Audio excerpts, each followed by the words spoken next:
You want me to put that on my Tudor?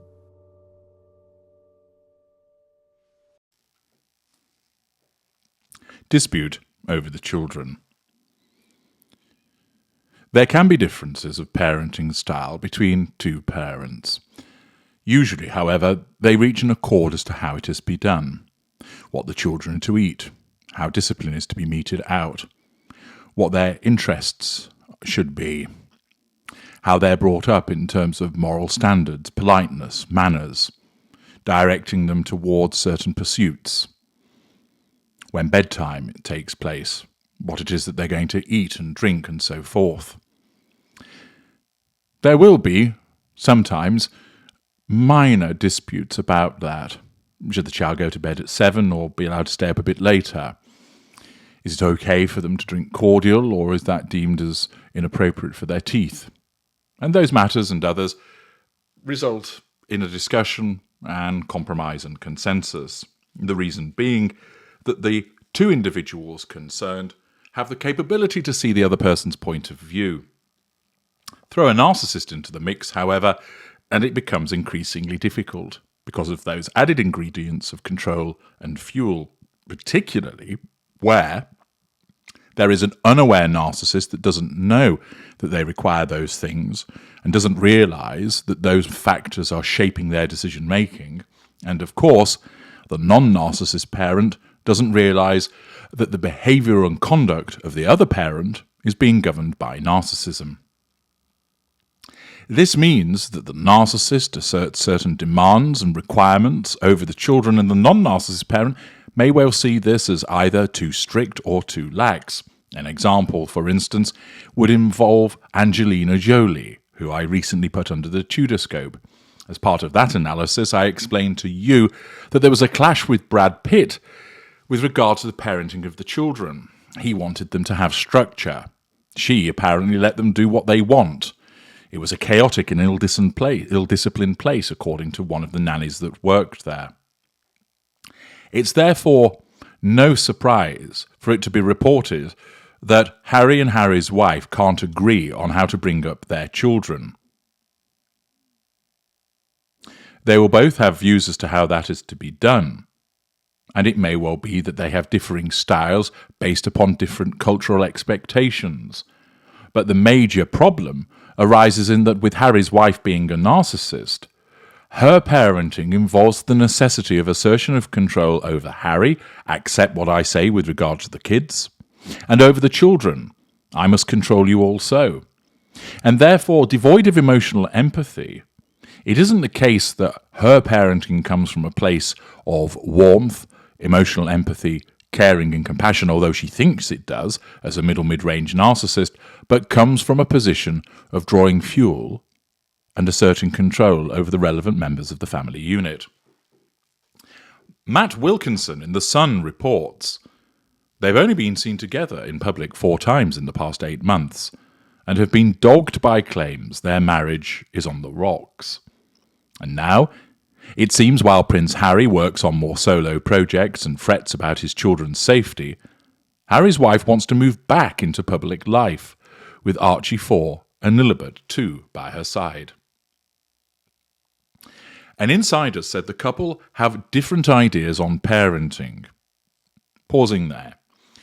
As I've just explained, some couples have a very similar approach to how they bring up their children. It may well be one of the factors that was discussed before children even came into the being, that they wanted to know how the other person looked at this. Other individuals may have different ideas, but because neither of them are narcissists, they will adopt a compromise approach to it. However, throw a narcissist into the mix, and it makes it far more difficult. The insider explains that Harry has been very affected by his public upbringing.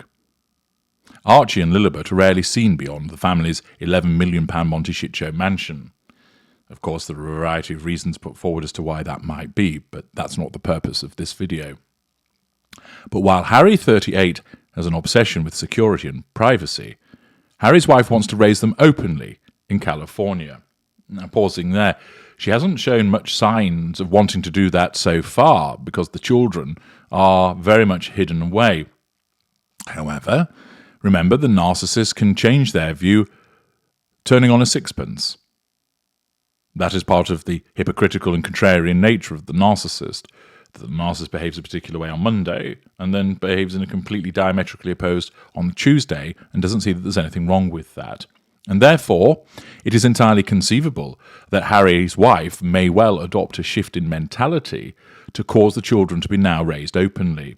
Furthermore, because Harry's in a sustained devaluation, she is far less likely to take into account what he wants. Indeed, as many of you will have experienced, she will in effect, because he's in the sustained devaluation, seek to do the opposite of what he wants. Because, 1, his view doesn't matter because he's painted black, 2, he'll react to it, thus giving fuel, and 3, she will deem it subconsciously as a form of punishing him for his transgression of becoming a useless appliance in the first place. Apparently, Harry's wife hasn't been overly impressed by Harry's recent focus on 3 high-profile High Court cases in London against the media, including a phone hacking claim against The Sun, which was thrown out by the judge last month. The Sun obviously wanted to get that in there. Believe me, at an earlier point, Harry's wife will have encouraged Harry to take this action because it enables her to assert control by proxy. But as I've explained to you before, when he fucks up, i.e. the claim gets thrown out, it's his fuck up and she distances herself from it. She will then use this against him, triangulating with the failure by saying, "You've been spending too much time concerning yourself about suing newspapers and tackling the media rather than looking after your family." Harry, flabbergasted, will be saying, "Hang on a second, you wanted me to do that." She will of course deny it, and his brain, fogged by emotional thinking and ganja, will struggle to enable him to comprehend what's actually going on. Apparently, although she supports him, she didn't deliver the ultimate show of solidarity by failing to accompany him to court. And while Harry has jetted off on a 5-day trip to Japan and Singapore to play in a polo tournament for his Centre Ballet charity with his Argentinian bum chum Ignacio Figueres, Harry's wife was spotted at pop star Taylor Swift's concert in LA with her friend Lucy Fraser. Well, they continue in pumping that out, even though there's no actual evidence of that.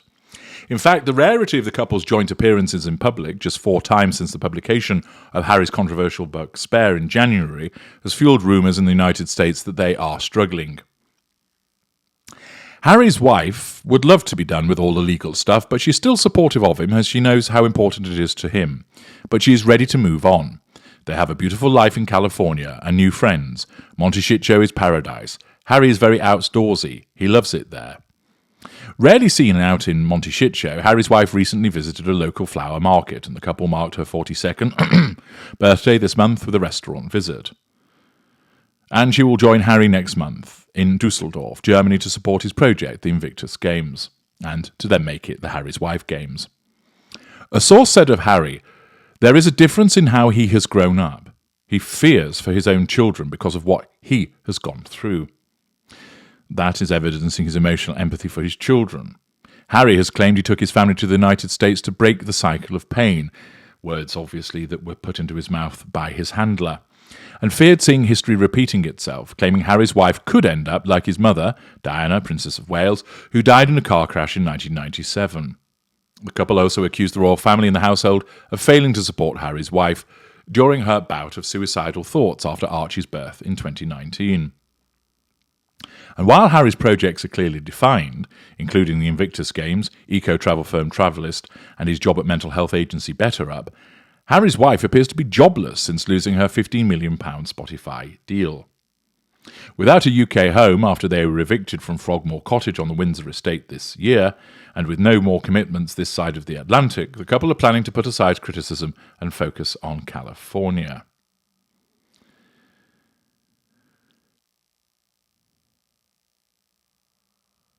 The article continues to explain that while differing opinions on raising children is natural, Archie and Lilibet might benefit from being allowed to enjoy their California lives with mum and dad, not just privately behind the security of their Monty Shit Show mansion.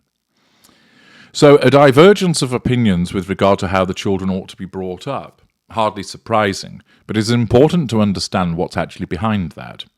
Initially, Harry's wife will have accorded with Harry as to the way that we would do that, because it was taking place within the golden period.